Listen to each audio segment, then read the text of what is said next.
good morning, good mid-morning, or good evening, depending on where you are following this show from. This is Lucy again, coming from Christian Learning Materials for Children, and this is Nurturing Generations for Christ. And we had talked about understanding teens or discipling teens in the previous show.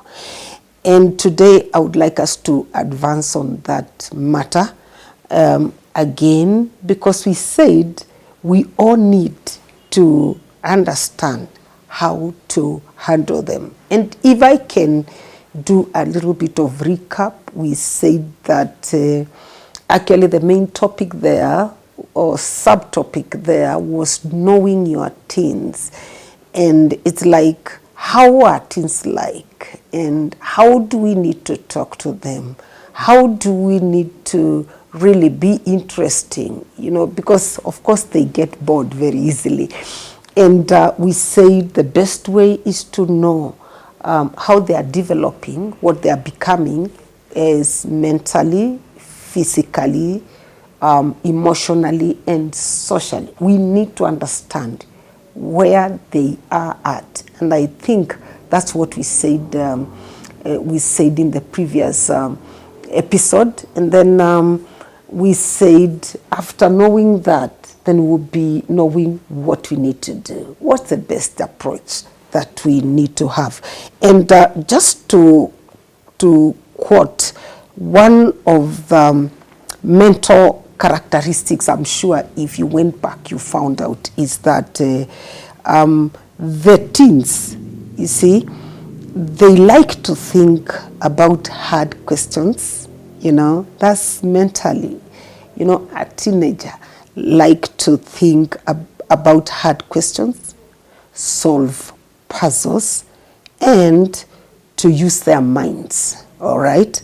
Now, we also said that if you went through, you've realized, if you went through and made a little bit made some effort to understand how they develop their characteristics at that age, you also must have realized that they do not understand ideas easily outside of their experiences. And then they learn best when the Bible lesson has meaning in their daily life. And having said that, it's important for every guardian, parent, children worker, teens worker for that matter, or a mentor. It's good to know that there are things that we need to involve in their learning process. That is discipleship. Because Sunday is but one, just a day in their life that a Christian teen is put in a particular environment. You know, they are all talking about Jesus, they are all singing Christian songs, they are all, you know, speaking that language. But comes Monday, when they have to come face to face with the situation and pressures, okay, from other teens. There's a lot of pressure. And therefore, there is this critical question we need to ponder. Whether they are able to apply, you see, what they got or they learned on Sunday. That's very important. Assuming that they learned something, we need to know whether what they learned is practical or not practical. And depending on the things that I've just said, how they develop mentally, that they like difficult things, you know, puzzles, you know, games, things to do like that. One of the things that you need to know is that teens get a better understanding of the Bible content as they personally search the scriptures. You need to know that. I want to say that one again, that teens get a better understanding of the Bible content as they personally search the scriptures. So give them time to search the scriptures. That's why puzzles are very important. Games are very important, so that now they will be able to take time to search the scriptures for themselves, Bible drills, things like that.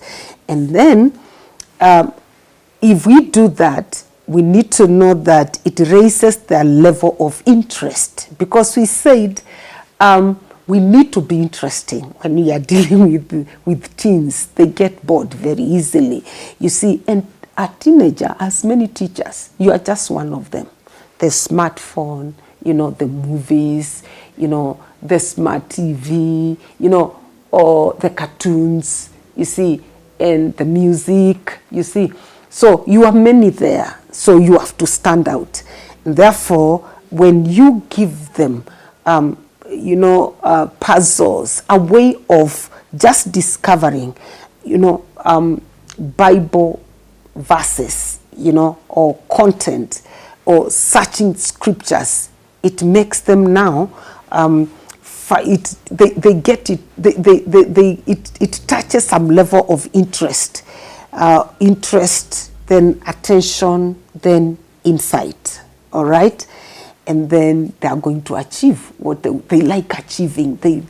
Achievement is one of their things, okay? And then as they continue searching the scriptures, it enhances their creativity and imagination, which is very key. And then as they are working together with the others and sharing together with the others, discussion, okay, or projects develop and enriches their Christian attitudes, because they are interacting with each other. They are learning from each other. They are able to be patient with each other, to love on each other, to enjoy each other as they learn together.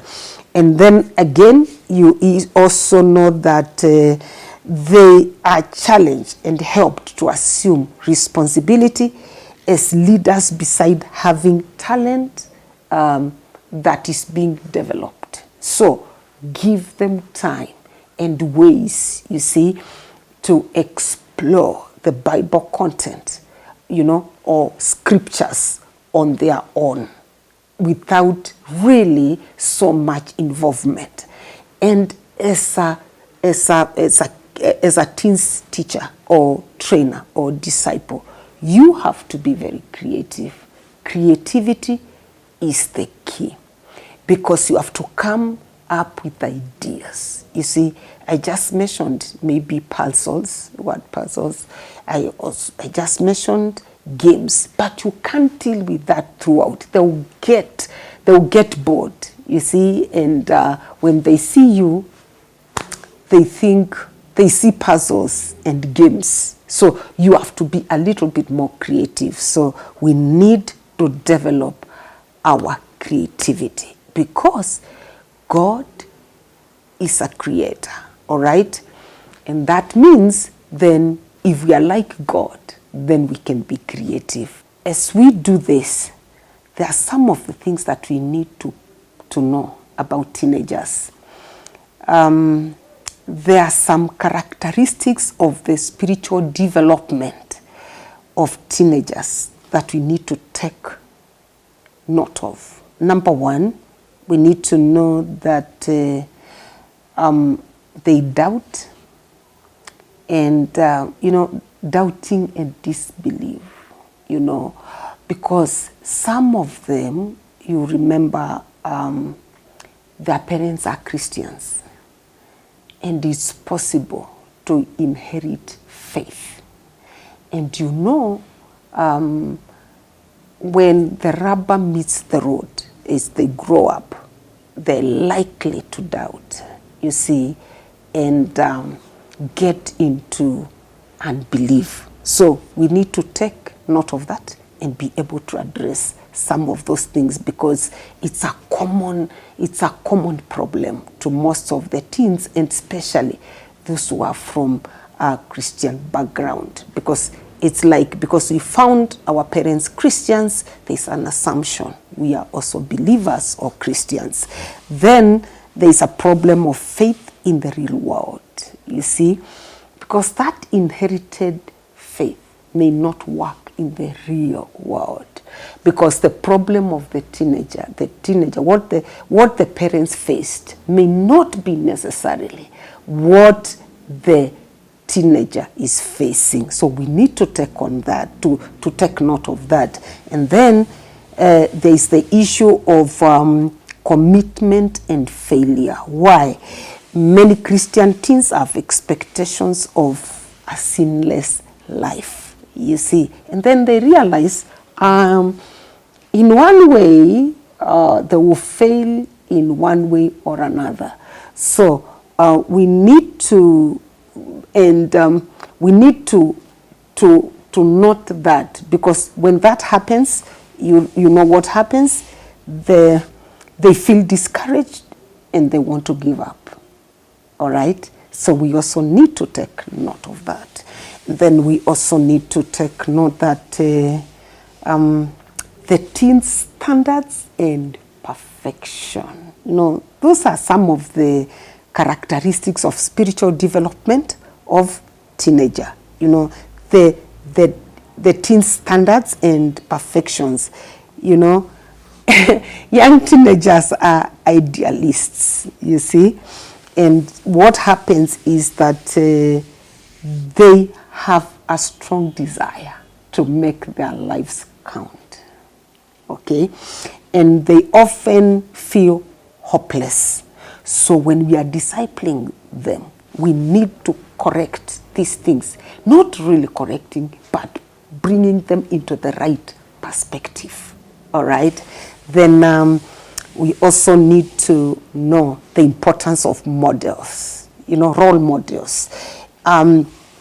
Teens are hero worshippers, you know that. You know, when you are growing up, even as a teenage girl, you gave yourself the name of the best footballer, and it was a man.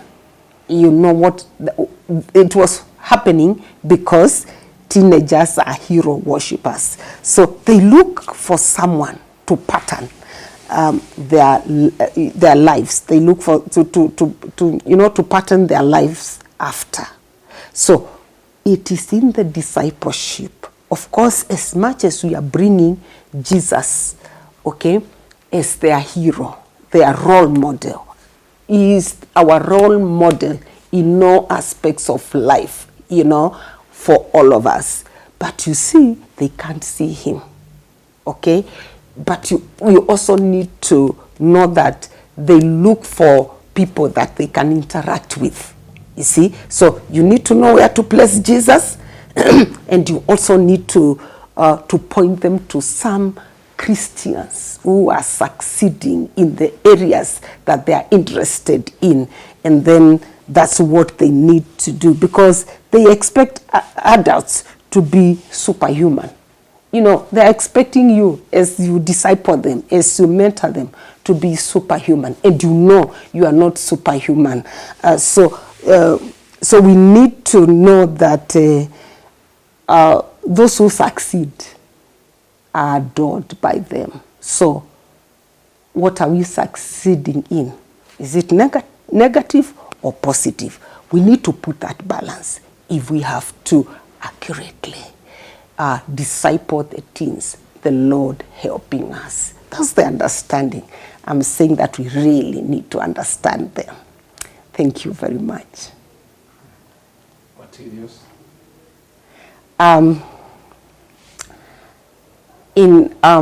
Because we are all working together with the teens, and I think we need to make a deliberate decision that whether I have them in the house, they are in the church, they're in the neighborhood, let's see what we can do, because we are nurturing a generation for Christ, because God himself is generational. After one generation, there comes another generation. What are you doing to raise the next generation after you?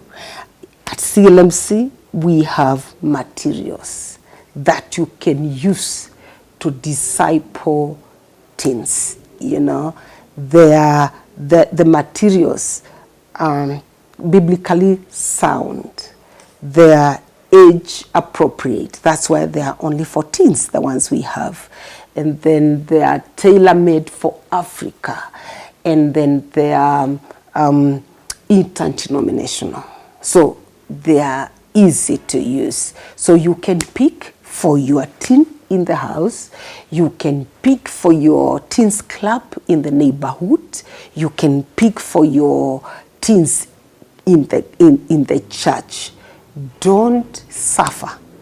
Don't be, asking yourself, what do I do with the teens? CLMC has the answer for you. Reach out and you get the materials. They are actually affordable. Thank you.